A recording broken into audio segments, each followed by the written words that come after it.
behind. Welcome to For Action Takers Only, the podcast and Facebook group where dreams become reality. We're here to fuel your ambition, sharpen your skills, and inspire your entrepreneurial spirit. Dive into the sea of opportunities with our insightful discussions, expert advice, and powerful success stories. From investment strategies to business building tips, we've got it all. Are you ready to take your first step towards your dream life? Join us on this exciting journey, unleash your potential, and watch as your dreams transform into your reality. Remember, inaction is the enemy of progress. So get on the action train with For Action Takers Only, because the time to act is now and the place to start is here. For those who dare to dream and have the courage to act, the world is their oyster. For Action Takers Only, where dreams meet action. Tune in, take action, and transform your life. Your future self will thank you. And welcome to For Action Takers Only. We're the podcast for entrepreneurs, real estate investors, and anyone taking action in their life to live their dream life. Today I got on Rob Trigg. He is director of loans at Jet Lending and also is a realtor at EXP part-time. So I'm going to bring him on in and let him share his story. What's going on, Rob? Oh, man, it's a beautiful morning. Not a whole lot. It's been a rough week, but hey, we keep pushing forward. Right. Yeah, we're having a little bit of technical difficulties. I appreciate you being patient with me this morning and working through this. So, Yes, sir. How's your week been? Oh, it's I can't complain. Nobody ever listens. Even on the podcast. No, but we don't want to complain. It was a great week, actually. Got a lot done. I'm doing this college course for real estate investing through Cornell, so learning a whole lot there. And boy, it's been keeping me busy. So What about your week? You said you had a pretty crazy week, so I really appreciate you taking the time this morning to do this. Yeah, I mean, we woke up Wednesday morning, regular day, and my wife texted me around noon and said, "Hey, I'm hurting. I'm in pain." I said, well, go to the ER, get checked out. I thought, just might be a kidney stone or something like that. But no, it turned out that she had to get rushed to emergency surgery Wednesday. So we were at the hospital all Wednesday night and all Thursday, pretty much all Thursday day, trying to get her, situated. And so they did an emergency appendectomy, and she said Thursday night, she's like, I want to go to the beach. I said, well, I got a podcast on Saturday. I think I can do it there. But, she's like, I don't care. I just want to go relax. So we're down here in Crystal Beach, and appreciate you having me on. No, I appreciate you being on, man. And it was good meeting you at that meetup the other day. Yes, sir. That was a good meetup. So can you tell us a little bit about your background and how you got started in real estate and doing these loans? Well, it's a funny story. I go back almost 10 years, pretty much 10 years. My brother-in-law and sister live in the Woodlands, and I was in the military for 21 years, and about 2 years out, they encourage you to go to all these retirement events, basically, where speakers come in and they talk to you and they say, hey, we're wanting to recruit these type of people. And Texas State Troopers came to Fort Campbell, and I was like, heck yeah, that's what I'm going to do. I'm going to be a state trooper. Always wanted to be a police officer since I can remember. Always wanted to serve. I went the military route, and then I was like, hey, I can naturally progress into this. Anyways, long story short, went home for a visit. We were on our way to a Tim McGraw concert, and we were in back of a limousine, and my brother-in-law, Johnny Hayes, who is a co-owner of Jet Lending, everybody was asking me, hey, you're close to retirement, what you going to do? And I told him, natural progression, probably go police. And he looked at me, he's like, Rob, that's not what you're going to do. And I said, well, what am I going to do? He's like, you don't want to be a cop. They don't make any money. I was like, well, I kind of do. He's like, well, why don't you do this? Why don't you come down here, Houston? We'll get you involved in real estate and get you involved in closing loans and stuff like that. And I basically thought he was joking. At the end of the day, here we are. All right. So Yeah. 10 years ago, huh? Yeah, about 10 years ago. And I retired from the Army, came down to Houston, hit the ground running, got my real estate license, went and worked for a team with Keller Williams. Kind of wasn't I didn't enjoy going and showing people homes, which, I mean, hey, there's things for everybody to enjoy, but it was a Saturday day, and I had gone and shown somebody like 12 homes, and we went back to the first one and made an offer on the very first one we looked at, and I'm like, this is not for me. This is not for me. I can't do this. I need something that's more challenging. And honestly, I was going to pack up bags and go move up north to where all my friends were in Longview, Texas, in that area. And Johnny reached out at that point in time and said, hey, we want you to come on at Jet Lending, and we think you'd be beneficial here. And I remember I started in the smallest cubicle at Jet Lending, and now I'm the director of loan operations. And I told Johnny when we interviewed, I said, look, just because I'm your brother-in-law, I don't want any special treatment. I want to, if I'm gonna earn my way there, I want to earn my way there. And here we are now, and I'm running the whole loan origination department. So, oh wow, yeah. So, and how long have you been running that department? I've been running it technically about 5 years. Okay. So I got to ask you, what was your job in the military? Aviation. Aviation. With a background in petroleum supply, also, but mostly aviation. All right. So when you got into this real estate stuff and loan and lending, you didn't have any experience with it. Zero experience whatsoever. I mean, other than buying my own houses, somebody told me a long time ago, and it had nothing to do with Jet Lending or even real estate in Houston. We were deployed to Iraq, and a good friend of mine, he's a real estate agent, still to this day a real estate agent. We were sitting at lunch one day talking, and he said, the most powerful thing you can do is buy real estate. That kind of resonated with me because I was like, hey, that's pretty cool. And he's like, and we started talking, and I'm just a young, impressionable E5, first deployment, 2004 to 2005. And we get back, and I said, you know what? I think I want to buy my own house, because he said, why are you going to pay somebody else's mortgage? Buy a house, let it appreciate. When you PCS or move somewhere else, you're going to make money. Mm-hmm. Hey, I like making money. So bought my first house, and from there, every single time I transferred stations, or I bought a house, and I'd make $20,000 to $30,000 just off the equity being there 4 or 5 years. So, oh, wow. Yeah, I mean, and then, natural progression, never thought I'd be in real estate at all. Never even crossed my mind. Nope. Now I bet you can't see yourself out of or not doing this, right? Well, I mean, it's challenging, but at the end of the day, you kind of get addicted to it. And I don't mean that in a bad way, but there's days that you're just wanting to pull your hair out, and there's days that you're sitting back laughing, having a good time, and it's challenging. Every day is something new learned, some new engagement, something new that you're dealing with, new clients, new challenges, and I mean, who wouldn't want a job like that, Right. Instead of the same meaningless, boring stuff day after day.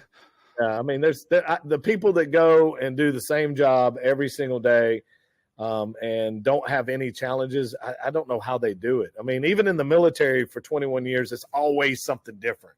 Right. Whether you're going on this deployment or this deployment, there was always challenges there. And I mean, it just, I think my personality and the person that I am, I have to be challenged, or I'm just, I'm not gonna succeed. So, right. I can see that. So, getting into real estate, transferring from the military. I mean, I see you went to the Champion School of Realtors or whatever. How was that? I thought about doing that same school. Well, I mean, to be honest with you, it's a good school. Everybody that I know of usually goes there to get their real estate license. Very, very good school. It was about 4 months of just classes every day when I first moved to Houston. And, everybody's like, hey, it's challenging to take your real estate exam. It's very challenging. So, I mean, there's a lot of hype in it, to get your real estate license. It's, it's the hardest test you'll ever take and blah, blah, blah. And I'm like, dude, I hate taking tests. I hate it. And the whole time, this anxiety is building up. I go take the test and aced it.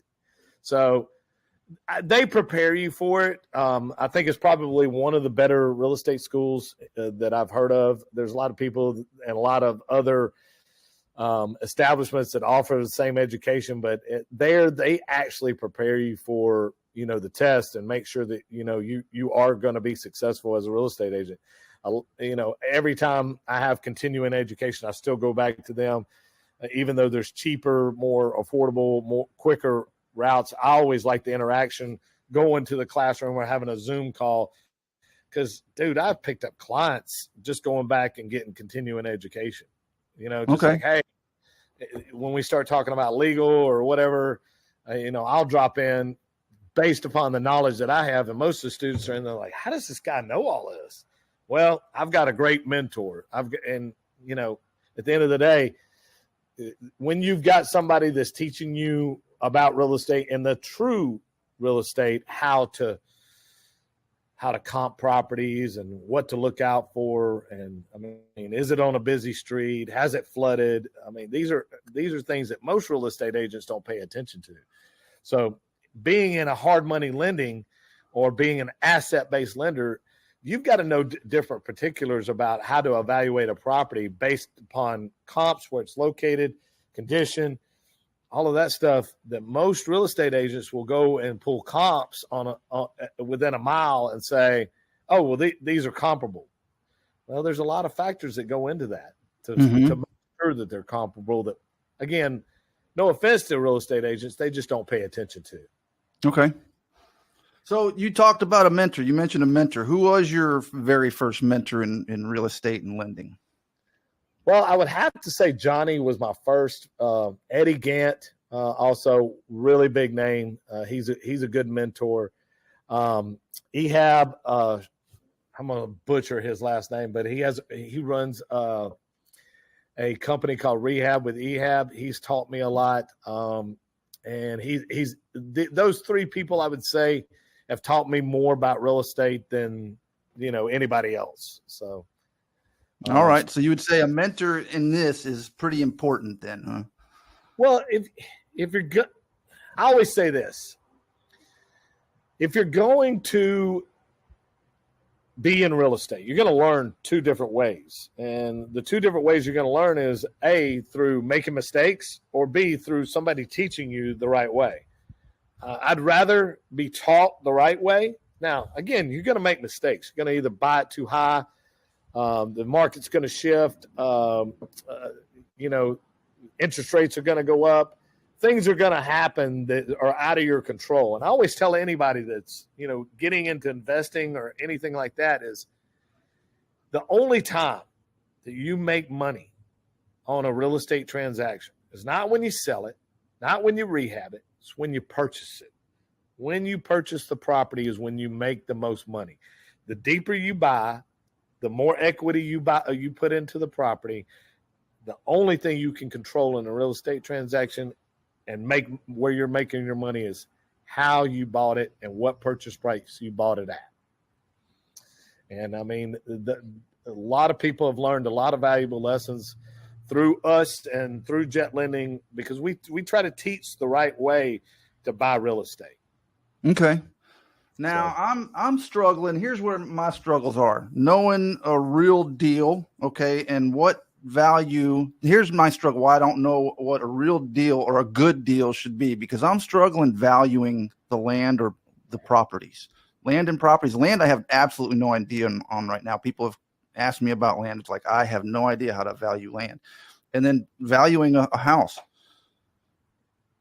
Well, so land is tricky. you can value it two different ways. There's a website, and I wish I would have been a little bit more prepared, but there is a website. I think it's texasland.com or something like that. Anyways, I can get it for you. But at the end of the day, you can go into this website and see what land is selling for. And a good rule of thumb is to try to find like and similar acreages on this website, see what they sold for, and be able to average it out and see what it's selling per square foot, or what it's selling for per acre. At the end of the day, that is a very good way to figure out what land is worth. Another thing about land is you have to pay attention to deed restrictions. Mm-hmm. Huge issue. If it has a lot of deed restrictions on what you can build there or what you can put on it, that land's going to be devalued. Flood conditions. Does it have access to city electric? Is it at the road? Is there any encroachments? There's a lot of different things that will come into land evaluation. And do you have direct access to it? Meaning you don't have to go through somebody else's land to get to the land that you're borrowing or stuff like that. Okay. So those things are very important when evaluating land. Properties, as far as single family duplexes, single family 1 to 4, it's pretty easy once you get the hang of it on how to, come up with your comps. Mm-hmm. You always want to try to stay within a mile of your actual property. Okay. You always want to try to stay within the actual subdivision. There's a lot of people that'll go into different subdivisions. I'll use my neighborhood for good measure. You have 2 similar subdivisions by 2 different builders in the same subdivision. One is a gated community and one is not. It doesn't say that on the comps. And all it says is Wildwood at Oak Crest. 2 different builders, 2 different style homes, 2 different everything. In this little gated community, those houses are selling for probably $200,000 or more, but it still says Wildwood at Oak Crest. Mm-hmm. It's the different sections of that subdivision. And a lot of people don't pay attention to that. They'll go pull comps from the gated community and try to evaluate it based upon comps that are outside that gated community. And that's just a simple explanation. There's a lot of people or a lot of investors that will look at a property and be like, especially on a busy street, this is one that kills investors every single time. They will say, it's in this neighborhood, it has to sell for this. But out your front door is a 4-lane road. Yep. Okay. Yeah. And you go on the Google photos and all you see is traffic zooming by from every photo you have. That limits who's going to buy that property. You got a mom with 2 small kids that walks that property with her husband. She's going to whisper in his ear, let's get out of here right now. Right. I know. That's just not a property that families are not going to buy. Yeah, I've definitely come across it. I've been, learning to comp. I'll catch myself. Okay, well, that's not in the neighborhood. Now, what do you do on these weird properties, say some rural, some maybe not so rural, that they don't really have any comparables near them or in the same neighborhood, or they're not even in a neighborhood? Well, that's where experience comes in. Mm-hmm. I will tell you, Beaumont has a lot of this. Yes. Beaumont area. Beaumont has a lot of this. And because when people move to Beaumont, they stay there. All right. And so you don't have a whole lot of comps in these rural areas. Beaumont's not necessarily a rural area, but there are little pockets over there in that area. And looking at the style, the age, and just the mere components of the house, you can pretty much target it just off of gut and what you've seen throughout your years of experience. And this is not an easy task. By any means. I have looked probably in my career and evaluated. I evaluate something like 200 properties a month over the last 9 years. Oh, wow. Personally closed probably 4,000 loans myself. Well, hold on. That's a little too much. Probably about 2,500. I'm sorry, 2,500 loans myself. When you close that many properties, look at that many appraisals, and evaluate that many deals, you become an expert in saying, okay, I think I know these values. And when you become the expert, then nobody can tell you anything. And at the end of the day, you don't want to be rude to your clients, but there's a lot of first come real estate agents that say, oh, my real estate agent told me they could sell it for that. Well, they may be able to sell it for that. That is a true statement. Mm-hmm. But as a lender and as a real estate expert and as a lender, we've got to look and see what the reality of it is. Now, granted, you may be able to sell it 6 months down the road because interest rates drop, everything goes back to the way it was in 2020, Mm-hmm. and it sells for that. But right now, the data is telling us that it's not going to sell for that, and that's what we have to go off of, what the data says right now. A lot of people don't pay attention to actives versus pendings. That's huge right now. Actives versus pendings is probably the biggest thing. You get in a neighborhood where you got, let's say, 40 total comps, right? You got 20 solds. So you're thinking, hey, that's pretty, but you got 15 actives and 5 pendings. Mm-hmm. With only 20 solds. I mean, that's kind of a weak market right now, you know? Right. We're seeing that all over pockets of Houston where you've got these huge number of actives, very few pendings, and not a whole lot sold. And at the end of the day, you got to pay attention to that, especially today in the market that we're currently in. Yeah, absolutely. So, I mean, coming into lending from being a realtor, how did that start? I mean, when you first got in, what was it like getting into lending, learning the lending side? Because, I mean, it's got to be completely different. Now you got to look at a completely different set of things, and you're deeper diving into the value. So how hard was that when you first got into that?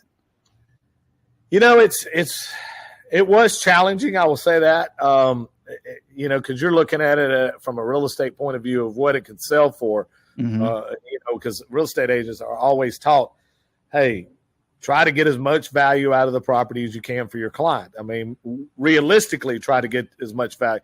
And I don't ever fault a real estate agent for that. You're trying to assist your client to make as much money as they can on the property. But when you go to the lending side of things, you have to pay attention to what the average sale is. And conservatively, you have, like I just stated, you have to pay attention to the fact that right now the market may be good, or right now the market may be bad. Mm-hmm. You have to go off of what today's details are, and then a little bit massage it to the fact of what maybe it's going to do and speculate a little bit. But, you know, as lenders, we try not to speculate very much because we want to make sure that we're protected, the client's protected, because things could always get worse. So it was pretty challenging trying to change the mindset of, hey, these clients can get this. You know, they have a real estate agent. The real estate agent's telling them that. I'm a real estate agent. You've got to shift your mind away from getting max value and protecting the asset and loaning on how it stands currently.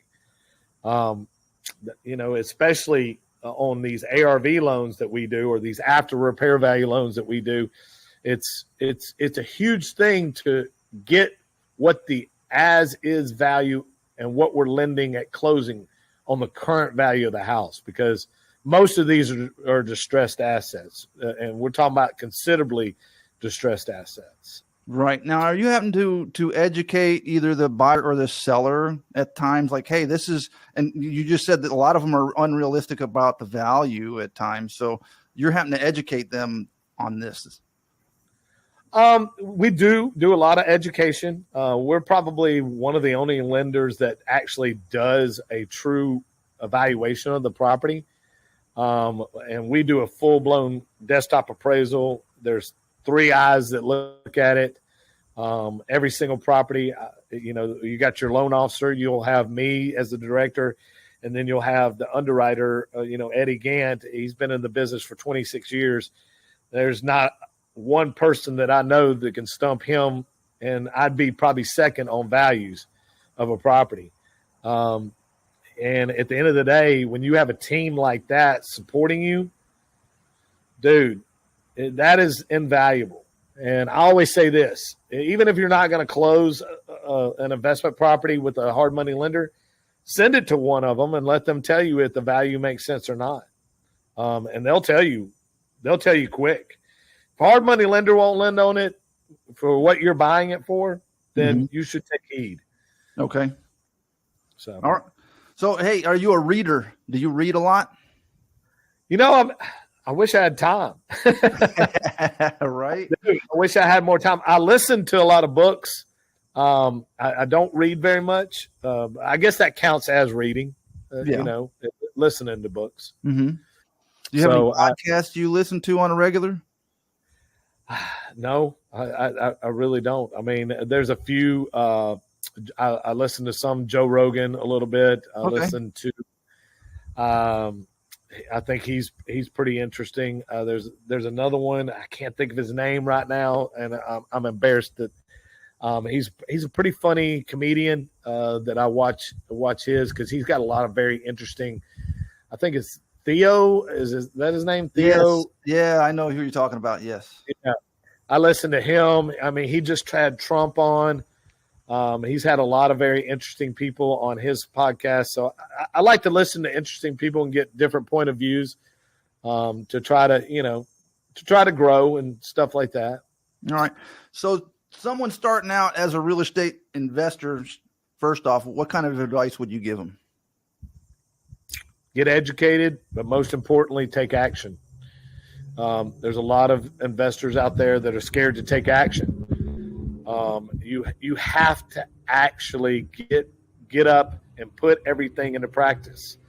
I use this analogy a lot when I'm in front of people talking. You got the NFL, you got college sports, you've got all these sports teams that get out there, and Monday through Friday, even on Saturday, they practice, do run-throughs, do drills. They have their own. They have quarterback room, running back room, wide receiver rooms. They study. They study their opponent. But on Saturday afternoon and Sunday afternoon, college and pro, they go and take action. Guys, anybody watching this, at the end of the day, you can get a ton of education, but the best practice is to take action. And if you're not doing that, you're just going to sit on the sidelines and wish that you could take action. Yes, it's scary. Mm-hmm. I don't think that there's an NFL team or quarterback or anything, when he goes and lines up for that first play, doesn't have that feeling in his stomach. Is this going to be the play that a career-ending injury, or is this going to be a first down, or am I going to lose yardage, or am I going to get laughed at off the field? I guarantee you, even Tom Brady, in his last play that he ever played, he was probably thinking somewhere in his mind, I've got to do this right. I've got to do it to where I don't let my team down. And whether it's your family, this team, or you're planning for retirement, you got to take action to make it come true. You have to. Do you remember your first deal? Like, say, first real estate deal. Let's hear about it. You remember the first one you did on real estate? Yeah, it's actually when I was still in the military. Okay, if that's what you're talking about. Yeah. I bought a house in Nolanville, Texas, coming right back from Iraq, and I bought it for $88,000, brand new build, like unheard of. 4-bedroom, 2-bath. Now that I'm into real estate, it had linoleum floors, Formica countertops, But I thought this thing was the most beautiful thing that I'd ever sat foot in, you know? Mm-hmm. 25-year-old kid, or no, I'm sorry, 30-year-old kid that's like bought his first house and kept it. I bought it in 2005, sold it in 2008 right at the beginning of the peak of the crash. Uh-oh. I made $40,000 off that house. Oh, yeah? $40,000. That's how much real estate had gone up from 2005 to 2008.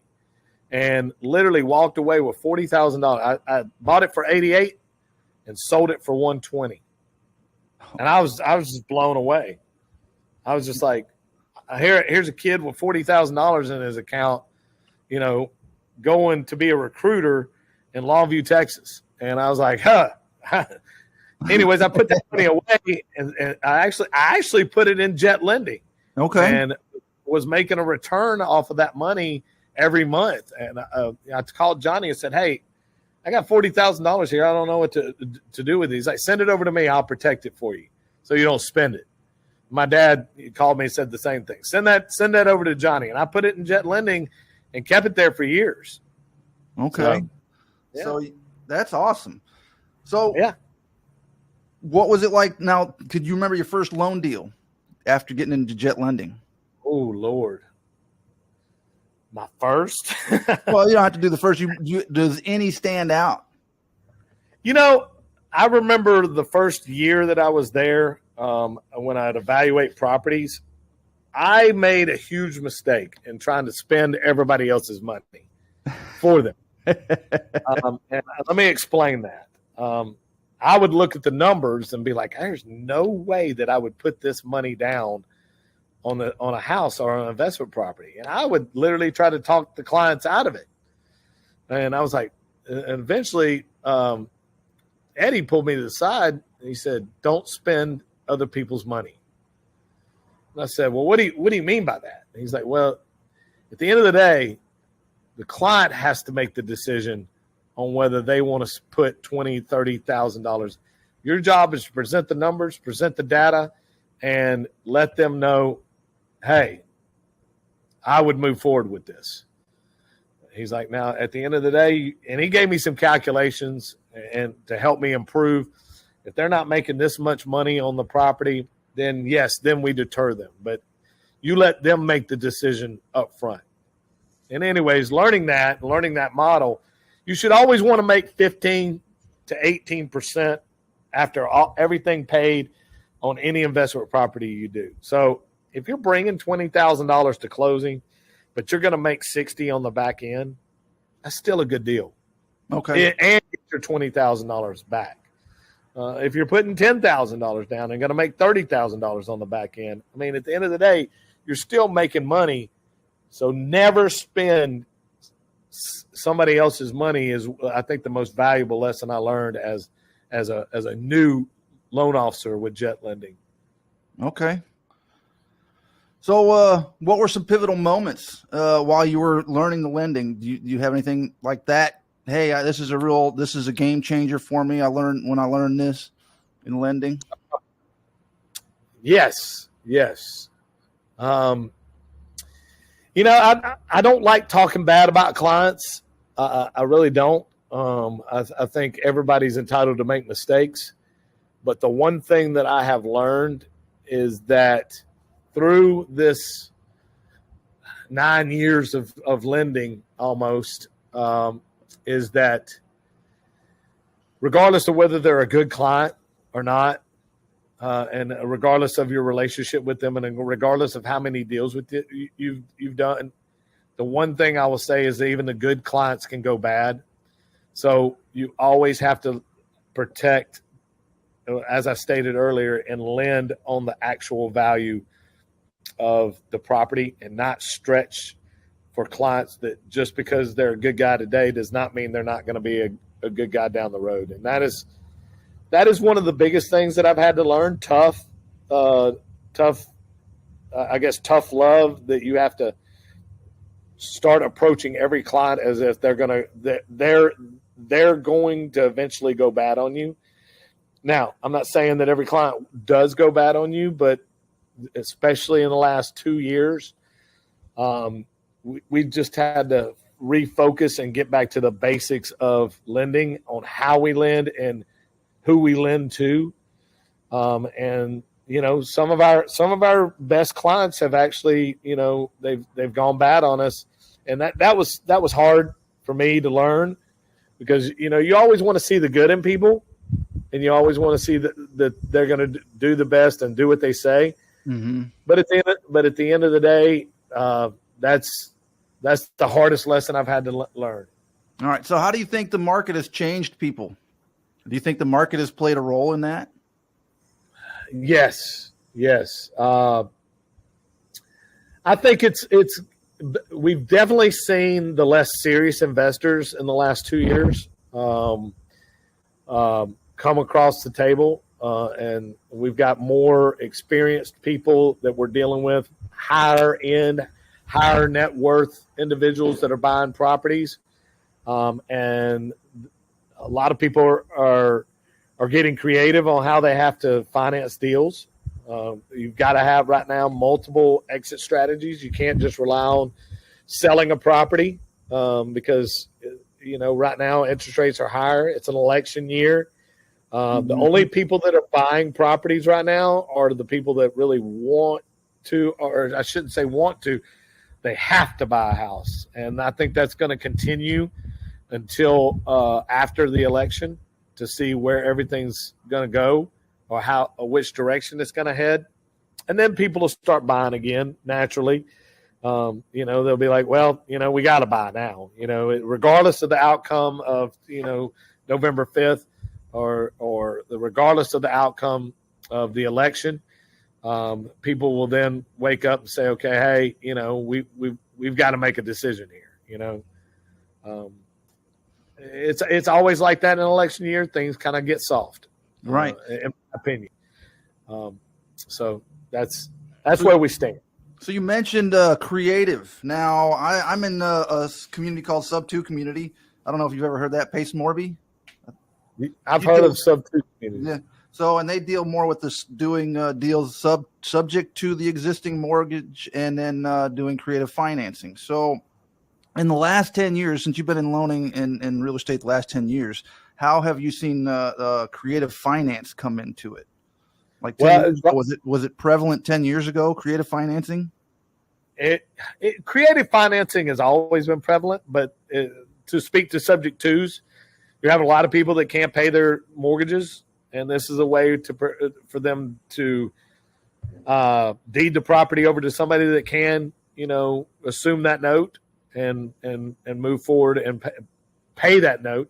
There's a lot of people that are letting them stay in the house and pay them back rent. I've seen that in the last 2 years. Mm-hmm. At the end of the day, hey, we know you can't afford it, but can you afford this rent? And they're like, yes or no.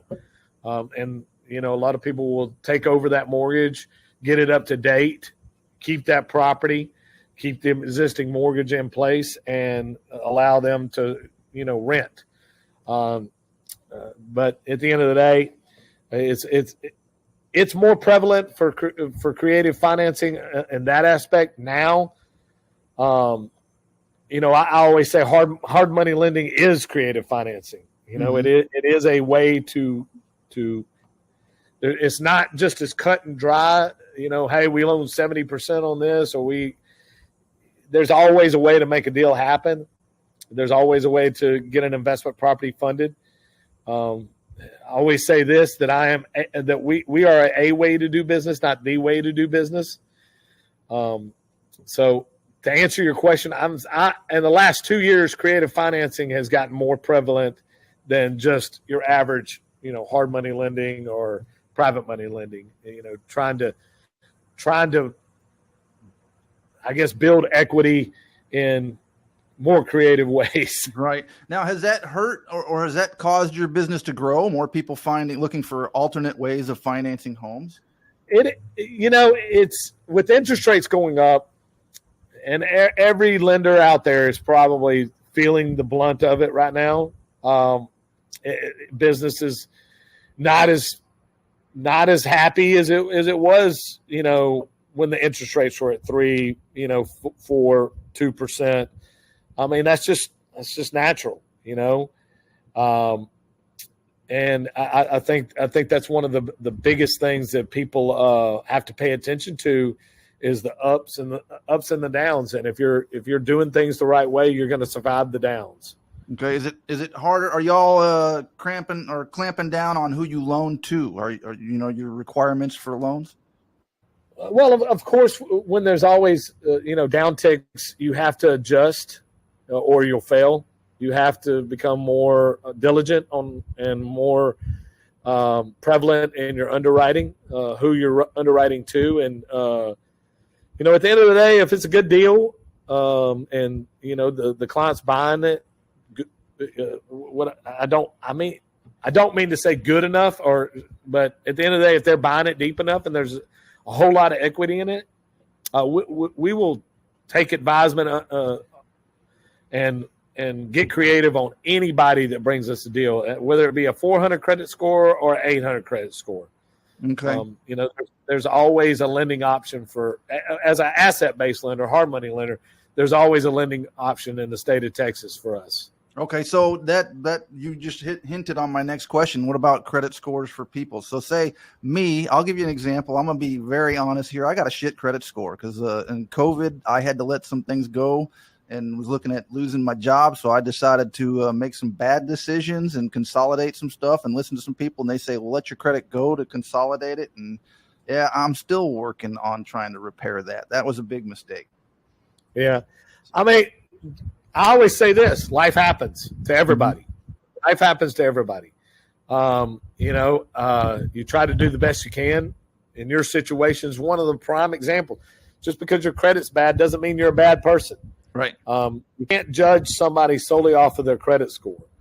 You have people go through divorces, and hey, I thought my wife was paying this. I thought my husband was paying this. He didn't. We went to court. We were behind 5 months.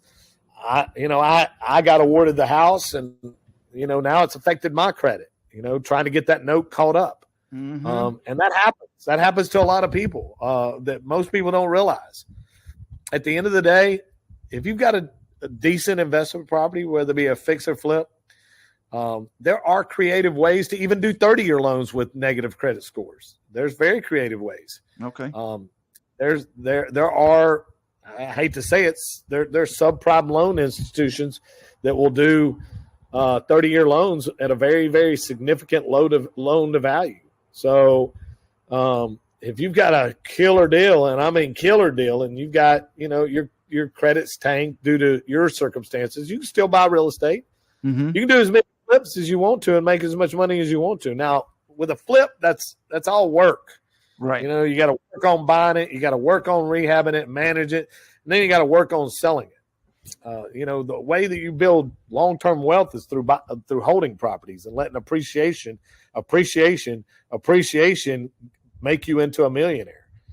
And that's what I'm hoping for by the time I'm 60, is to be a couple million in the bank, cash out everything, and then just walk away. Right. Well, I was going to ask you where you see yourself in 10 years. That's an interesting question. Hopefully healthy. Hopefully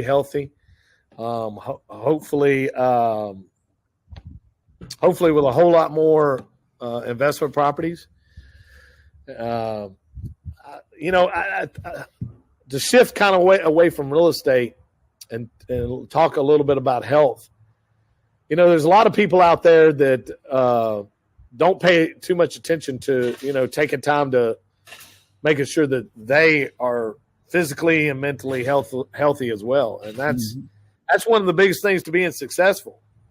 Not just taking action as far as, Say it again. What was that? Say that again. Say what again? That's like one of the biggest things to being successful, being healthy. That's one of the biggest things to being successful is to be healthy. Most people don't realize that feeling good every day, waking up feeling good every day, being motivated, it is your key to getting out there and killing it every day. Yeah, I'm not saying that there's not a day that doesn't suck or that I'm in a bad mood, but at the end of that day, I always find solace or peace or whatever to going to the gym and putting in a hard workout, making sure that I'm not eating junk food all day, consuming enough water, and making sure that my body stays healthy so that I can. First of all, I got a 4-year-old and a 2-year-old up there, and I'm 48 years old. Okay, so they start jumping on you all day. I mean, I'm like, hey, it takes a lot. Like, I was a late bloomer. I did not have kids till I was 43 years old. Same here. And so I'm just like, I don't know what was wrong with me. And my buddy Alex at the office says, dude, when I got married 6 years ago, he's like, you have been a bachelor. You have escaped 40 years of life. Like, don't do this. And I'm like, no. He's like, you have been, you're past, he's like, just stay single. And at the end of the day, I will tell you this: I would not trade my wife and my kids for anything in this world, because they are. I hate to be cheesy, but they are what complete me. Like, They are what centers me. They are what makes me feel like I got to go do the best for them, and I got to go achieve more, and I've got to go put them through college, and I've got to make sure that there's generational wealth for them so that they don't have to struggle like I did. Now, I didn't struggle as far as, everybody has their own struggle story or whatever, but I don't want them to have to go in the military and then, come up and start from scratch. I want to be able to hand something down to them that they can say, okay, my dad worked his butt off, Yeah. To also instill that in them that, hey, this is not going to come free. No, this is going to come easy. There's going to be days in your life that you're like, man, I don't want to get up and do this, but you got to. Yeah, I'm trying to instill my boys that right now. It's just like, hey, you guys, look at how hard I'm doing this. Look at what I have to sacrifice to do things to try and get, and I always tell them, I'm doing this so y'all will have a better life than I did. Yeah. And at the end of the day, I talked to a guy the other day, and he said, the baby boomers and Generation X are the ones that created the soft generation. Mm-hmm. And I said, wait. No, I don't agree with that. I think it was, he said the tail end of baby boomers and Generation X is what he actually said. Okay. And I said, I don't necessarily agree with that. I think the kids that we're producing are the ones that are getting creative on how they can build wealth. You got all these people on TikTok that are taking their accounts and making millions and millions of dollars, just off doing video content and selling stuff off of a platform. That's entrepreneurship. That's them thinking outside the box. That's them watching their parents that, like me and you, that are, true entrepreneurs and true hard workers, that saying, hey, I can do this too.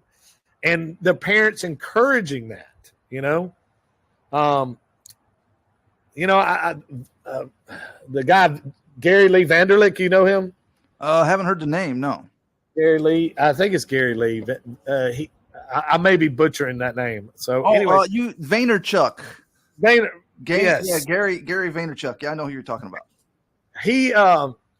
He's raising his kids the way I kind of am raising mine.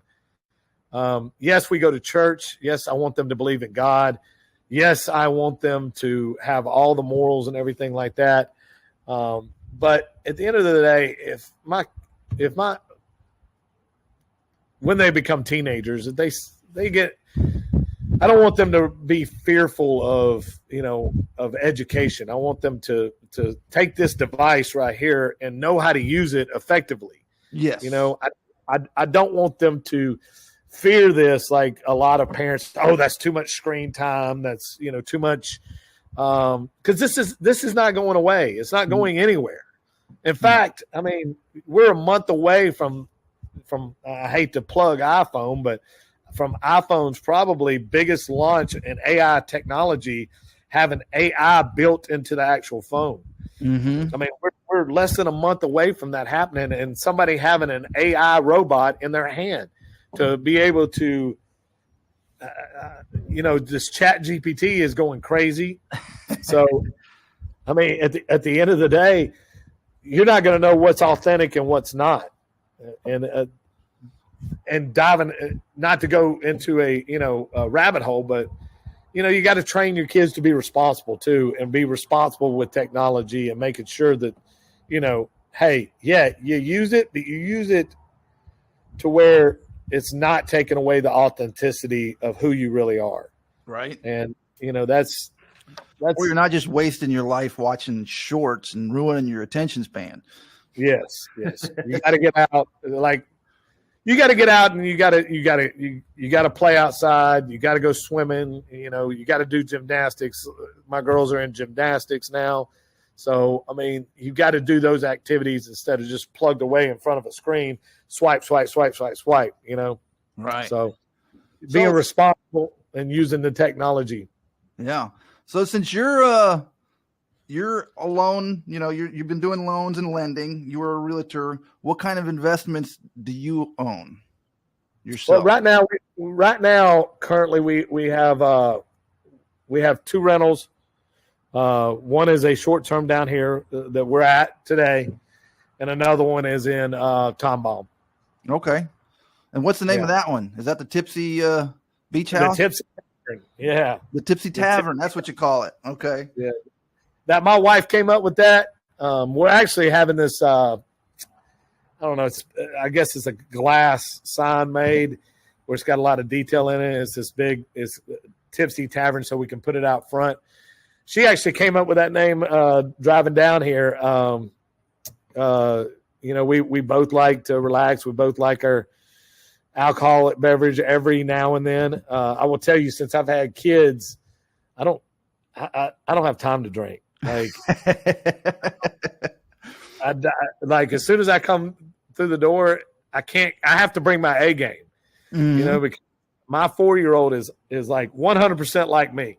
It's a spitting image of me, only she's a female. I mean, always on the go, always charging ahead from the time that she's up in the morning, from the time that she lays her head down. It's just go, go, go, go, go. And I mean, that's my personality wrapped up into a female. So she's me made over. I mean, so I've always got to bring my A game. And, typically when you drink the next day, you can't bring your A game. No, not at all. So my drinking has literally subsided over the last 4 years. But every now and then we like our football, and we like to have a cold beverage. And Madeline, she said, "Why don't we call it the Tipsy Tavern?" I was like, "Hey, that's pretty cool." So how long have you had that property now? We've had it a little over a year and a half on Airbnb. We made Superhost very, very quickly. We have not had a negative review yet. Made some pretty good money off of it. When we bought it, there was no intention of making a whole lot of money, but it surprised us. In the summertime, we make from March to September, we're making really good. Okay. And then, from October, November, but we actually got a booking for December, for the whole month of December. And we're like, heck yeah, we're excited about that. Because, it'll be cold and make some money off of it anyway, All right. So what are you going to buy? You looking to do more? Oh, of course. I mean, there's no investor out there that says, I wish I would have bought less real estate. There's Right. no investor out there that says, I wish I would have waited later to get into this real estate game. I mean, that's just not something that a real estate investor says once they're in it. Right. At the end of the day, I think we're poised to see what the election does. Regardless of what side of the fence you're on or what side of the aisle, it's going to be hugely important on where we are in 2025. Right. I think after things calm down a little bit, we start getting some rate decreases regardless of who's in office, you're going to see some rate decreases because, you can't stay this high, this elevated for this long. Yeah, and have it. And yeah, no, it's been bad, and people are getting pissed. You see it more and more. Even the other side, they're getting pissed. So, yeah, I mean, it's regardless of what side you're on, real estate's important. It's what drives our economy. And the other thing that drives our economy is entrepreneurs and people that you, me, and all the investors out there that are actually creating the economy. And it's tough. It's a tough business, but it's rewarding. So, you work hard, you also play hard, try to relax and try to, enjoy life a little bit. Yeah, exactly. So we're getting down to the last few minutes. How do people find you and find Jet Lending? Well, I mean, if you can't find Jet Lending, then right, you must be lost. You can find us at www.jetlending.com. You can find me on TikTok, Instagram, Facebook, Rob Trigg, or The Real Estate Veteran. There's not a place that you can't find me. I'm posting every day. I try to do a daily 10-minute tip of the day or something like that. Okay. To kind of energize people. And it just depends on if I have time to do it that day. But usually we go live somewhere in the afternoon around 3:30 to try to give somebody encouragement during the day. I mean, in this crazy time that we live in, there's a lot of negative stuff out there, and people can get wrapped up in negative really quick.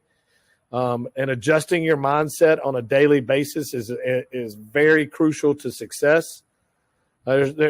My 3 keys to success: physical fitness, eating healthy, and recentering myself to ensure that I don't let the negative stuff creep up into my brain. Right. Now, I just wanted to touch real quick because I did see you're into keto, the keto diet and stuff like that. Well, I was into keto. Yeah, I was. I will tell you, I'm not as much into keto as I was. I'm more into just a low carb diet. Okay. And keto's not sustainable in my opinion. All right. It's really not. But a low carb diet is. Your body needs carbs, but it's the right kind of carbs that you put into it. And everybody's probably going to listen to this podcast and be like, oh, I can go eat McDonald's. I will tell you this, to touch base on physical fitness. When my daughter was 1 year old, I weighed 250 pounds. And I looked in the mirror and looked at pictures of her first birthday and said, now, this is after going to the doctor 3 or 4 times. I just thought it was natural, like my health was failing because I was in the military for so long.